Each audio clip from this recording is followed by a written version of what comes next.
Hi, my name is AJ Waga, and I am a doctoral candidate at the University of Maryland Global Campus, and the title of my dissertation is Visible Yet Invisible: Exploring Strategies to Increase the Number of Women and Minorities in Corporate Leadership Roles. U.S. large corporations spend millions of dollars in DEI programs on an annual basis with the goal of increasing equity and inclusivity and increasing the number of women and minorities in leadership roles. Yet, despite the substantial investments that are made by U.S. large corporations, DEI programs have not achieved the desired results. The purpose of this study is to understand strategies managers can implement to overcome the barriers of DEI program implementation. Currently, women make up about half of the U.S. labor force, but only account for 20% of C-suite management positions, while minorities make up about 33% of the U.S. labor force, but only account for 17% of C-suite management positions. Why should organizations care? Well, the U.S. population is becoming increasingly diverse, and the buying power of minorities are also increasingly growing. So organizations will need to learn how to cater to an increasingly diverse consumer and talent base. Research shows that organizations that have gender and racially diverse leadership are more profitable than organizations that are not. And so if organizations wish to remain competitive and sustainable, they must embrace the ever-growing diverse workforce and marketplace. Leadership diversity is needed to understand the needs of a diverse consumer base and a diverse talent base as well. And research also shows that failure to address this issue has far-reaching detrimental effects on an organization and may negatively impact the performance, competitiveness of an organization, and may lead to the demise of an organization. The research question for this study was constructed using the SIMO model, and the research question guiding the study is, what strategies can managers implement to overcome the barriers of DEI programs in large US corporations? DEI programs have been in existence for a very long time. In the 1920s, they were seen as a way to correct the unfair treatments of women in the workforce. By the 1960s, it became a compliance strategy, with diversity training seen as a way to avoid litigation. And there were acts like affirmative action, equal employment opportunity, the Equal Pay Act, and Civil Rights Act as a way of making sure that women and minorities were integrated into the workforce and given equal opportunities of being successful. By the 2010s, DEI programs evolved into a business strategy, as research showed that it could actually lead to the increased competitiveness and profitability of an organization. And diversity initiatives also evolved from diversity trainings into employee resource groups, DEI councils. Organizations now had chief diversity officers heading DEI departments, the DEI policies and DEI audits, and so on. Now, over the past 6 decades, it's important to note that the DEI landscape has consistently evolved with new insights, best practices, and research emerging on a regular basis, which has actually contributed to an increase in the number of women and minorities in corporate leadership positions. Yet, women and minorities in senior leadership positions remain extremely low across a wide range of industries. The theoretical lens that this study will be conducted in is the Levins change theory. The Levins change model is a simple, effective strategy that helps organizations, managers, and employees navigate organizational changes with ease. The reason why Levins change theory was chosen is because Levins change theory allows organizations to prepare for change, and enables managers to help employees with change, and also empowers employees to align with the change process. DEI program requires change at both the organizational and individual level. At the organizational level, it may require organizations to change policies and procedures or amend policies and procedures. At the individual level, it may require individuals to change the lens through which they see other colleagues or employees that may not have the same cultural background as them.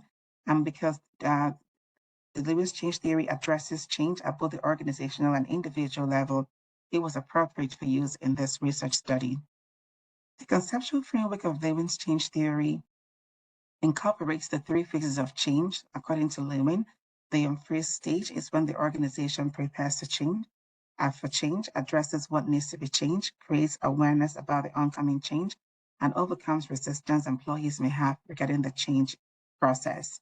The movement phase is when organizations implement the change. Support is provided, training is provided to help employees adapt to the new change. And the feedback loop is also kept open so that employees' questions may be heard and addressed. And at the refreeze phase, the organization now implement the change, implemented change now becomes a part of the organizational culture. And the organization celebrates employees who are aligning with the new change that has been put in place. The methodology for this research is a systematic review, which is a scholarly, comprehensive, and structured method of synthesizing and summarizing existing research evidence on a particular topic to answer a particular research question. It is a rigorous process with a predefined protocol that minimizes bias and allows for the research evidence that is synthesized to be more generalizable than an individual study would be. This research was conducted following the 6 steps of a systematic review. Step 1 being to define the research question, define the eligibility criteria, and then the second step, which is finding the relevant research, collecting the data, assessing the quality of the data, which was assessed and critically appraised using TAPUPAS, synthesizing evidence. Atlas TI was used to code evidence from the data and then interpret the findings to answer the research question. In this research study, the researcher began with 1,557 articles that were identified from the library base. The 3 major databases that were searched was OneSearch, ABI, Inform, and Scopus. And the search string that was used in this study was crafted with the help of the UMGC librarian to make sure that all the relevant articles regarding this research was identified. And after removing duplicates and articles that were published before 2010, articles that were not written in English, and articles that were not peer-reviewed, that the researcher was left with 316 articles. The researcher did a quick review of the 316 articles, and more articles were eliminated, which did not meet the criteria for this research. And the researcher had 95 articles that went through the quality appraisal process. The quality appraisal was done using TAPUPAS, and 30 more articles were excluded, which did not meet the quality that was preset for the study, and 65 articles were coded or synthesized for this research study. Of the 65 articles that were synthesized for this study, it was a mix of methods. Some were qualitative, some were quantitative, and there were some mixed methods as well.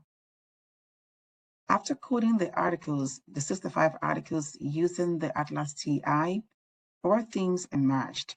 One was organizational strategy, which was supported by 58 articles, 50 codes, and 344 quotes.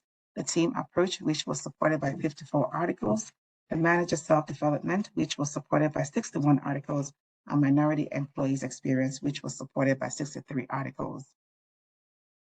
The preliminary findings of this research showed that the organizational strategy requires managers to advocate for diversity in the recruitment search committees, advocate for diversity among the candidate pool for leadership positions, and also use only recruitment platforms and recruitment vendors whose DEI values align with that of the organization.